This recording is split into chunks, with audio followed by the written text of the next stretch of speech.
जय साथियों, मैं रोबिन कुमार आपके अपने YouTube channel RG education academy में आपका स्वागत करता हूं। दोस्तों, अगर आप भी कर रहे हैं अग्निवीर 2026 की तैयारी तो ये वीडियो आपके लिए गेम चेंजर हो सकती है, क्योंकि आज हम इस वीडियो में आपके लिए बताएंगे कि आपको जीके जीएस में आपको क्या पढ़ना है और जीके जीएस में आपको क्या छोड़ना है और इसकी जो बेस्ट स्ट्रेटजी होगी वो क्या होगी। बहुत से स्टूडेंट है कि वो पूरी जीके को पढ़ लेते हैं और उस जीके में कुछ नहीं आता। तो आज हम इस वीडियो में ये देखेंगे कि हमें क्या क्या पढ़ना क्या छोड़ना है। तो वीडियो का एंड तक जरूर देखें, जिससे कि आपका जो पेपर में स्कोर हाई जाए।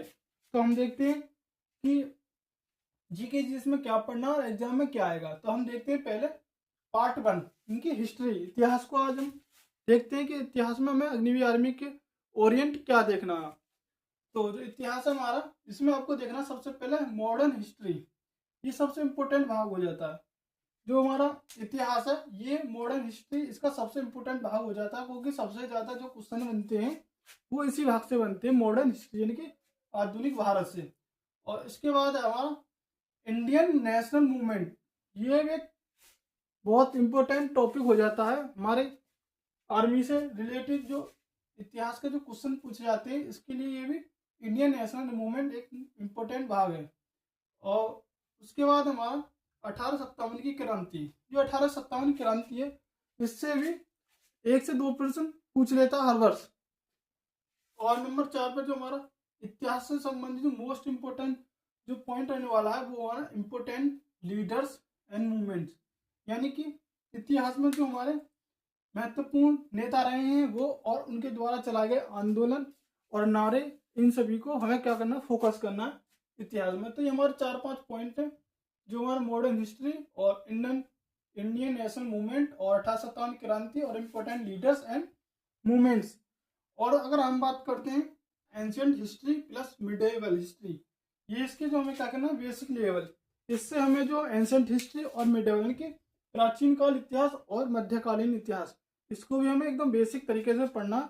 इसके जो बेसिक बिंदु होते हैं उनको आप याद कर लें तो आपका जो हिस्ट्री का जो पार्ट है वो कंप्लीट हो जाता है, और इसी से ही आपके जो क्वेश्चन आते हैं उसमें वो आसानी से बन जाएंगे।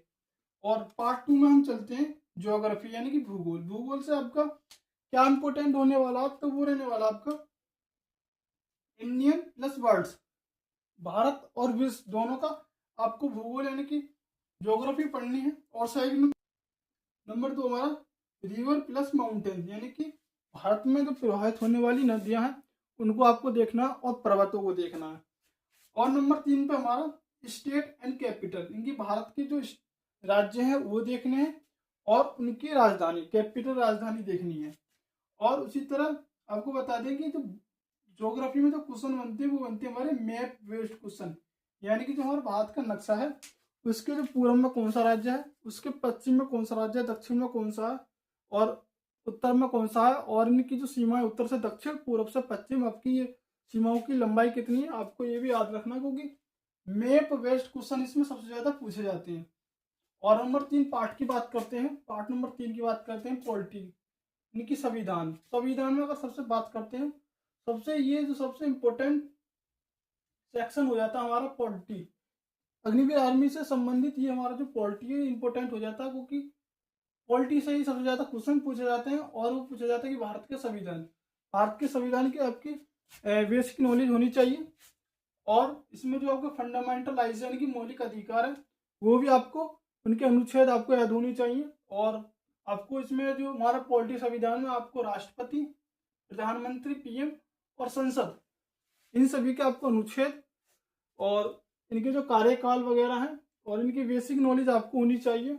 और क्वेश्चन नंबर हम पार्ट नंबर 4 पे चलते हैं कि जैसे कि अगर साइंस की बात करते हैं तो हम फिजिक्स, केमिस्ट्री, बायोलॉजी, इसका हमें बेसिक याद करना। जैसे ह्यूमन बॉडी, हम अपने शरीर की जो बारे में याद रखना। और इसके जो नंबर 2 है डिसीज यानी कि बीमारी जो कैसे होती है, किन किन की जीवाणु जनित बीमारी कौन सी है, विषाणु जनित कौन सी बीमारी, प्रोटोजुआ कौन सी है, ये भी आपको याद रखना। और डेली लाइफ साइंस, आपको जो डेली लाइफ की जो साइंस होती है उसको भी आपको बेसिक तरीके से याद रखना। और नंबर पार्ट 5 पे चलते हैं कि करंट अफेयर। करंट अफेयर्स में बहुत भूमिका निभाता, क्योंकि आपको इसमें लास्ट 6 से 8 मंथ का जरूरी आपको करंट अफेयर देखना, क्योंकि जो एग्जाम में पूछता है।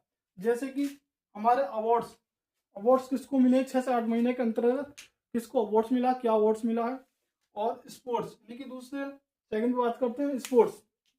स्पोर्ट्स का जो हमारा गेम कहाँ चल रहे हैं, किस देश में चल रहे हैं, कौन जीता कौन हारा, इसकी मेजबानी कौन कितने रन से हारा, कौन कितने रन से जीता, ये सब आपको याद रखना।